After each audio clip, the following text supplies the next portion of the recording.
Hey guys, jirra jirtu Oromoo koo qaalii bakka jirteetti nagaa rabbii isin biraa jiraata. Akka viidiyoo shaggaatti nuusinii fi waraabne namanna bireera jechuudha. Hin dhufne mee? Gaafanne booti bilbiliitiin hin deemaa dadhabee na muksiisaa iyyuu.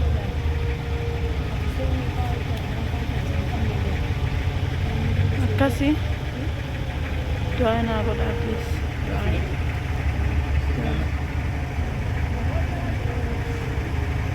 Du'aa godhaa. Baay'ee na dhukkubaara jechuudha. Ummati yaa'u. Akkasii kanaafuu du'aa naa godhaa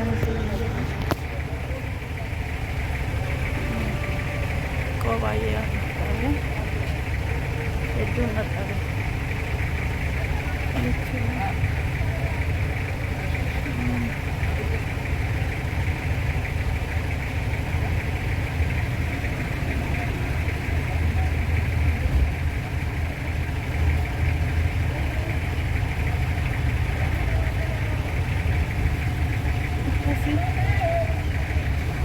Iddoo makiina kan jiru makiinaan eeggachaa jira jechuudha. Manna haaraa keessa biraazarii faana hin dhufne isaan teenyee eegaa jirra. Maazariin na faanaa jirti. Akkasii isiniin jedha piliis du'aa naa godhaa uummata qashtii uummata fikirii. Dhufanii?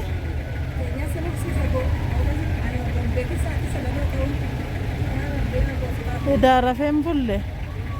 Nasemmoon isime akkatti teenyaan achumaan hirribni natti dhufu.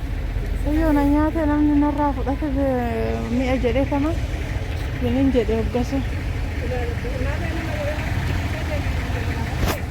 Laafachuun kan akkamni itti bilbiluure.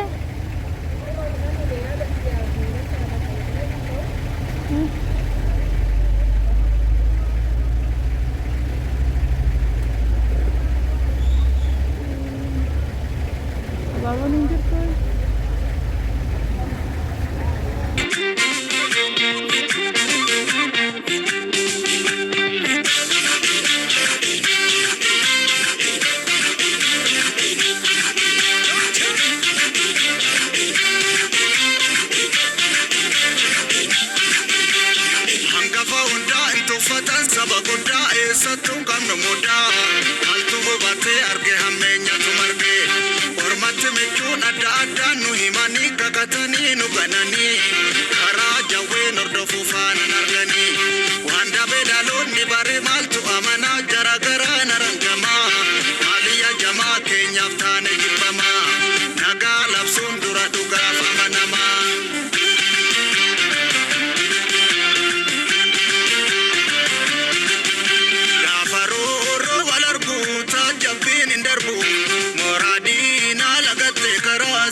Siyaasi biilu haqaaf goonni injiilu ni jiltaniire.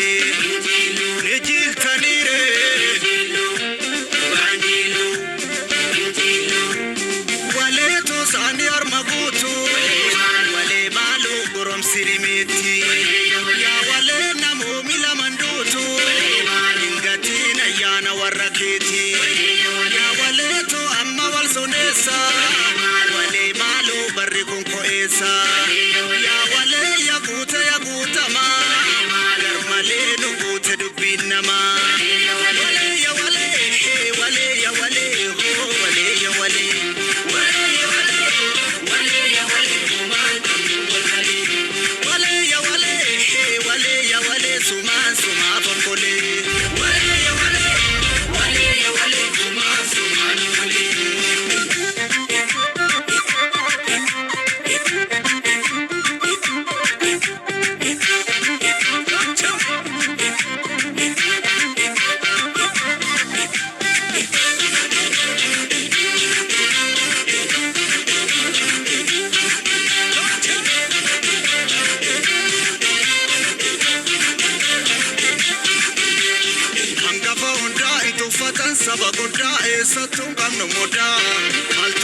baatee arge hammeenyatu marge ormatti michuun adda addaan nu himanii kakatanii nu gananii karaa jawween hordofuu faanan arganii waan dabee dhaloonni bare maaltu amanaa jaragaraa narangamaa haaliyya jamaa keenyaaf taane jibbamaa nagaa labsuun dura dhugaaf amanamaa.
Nagaa labsuun dura dhugaaf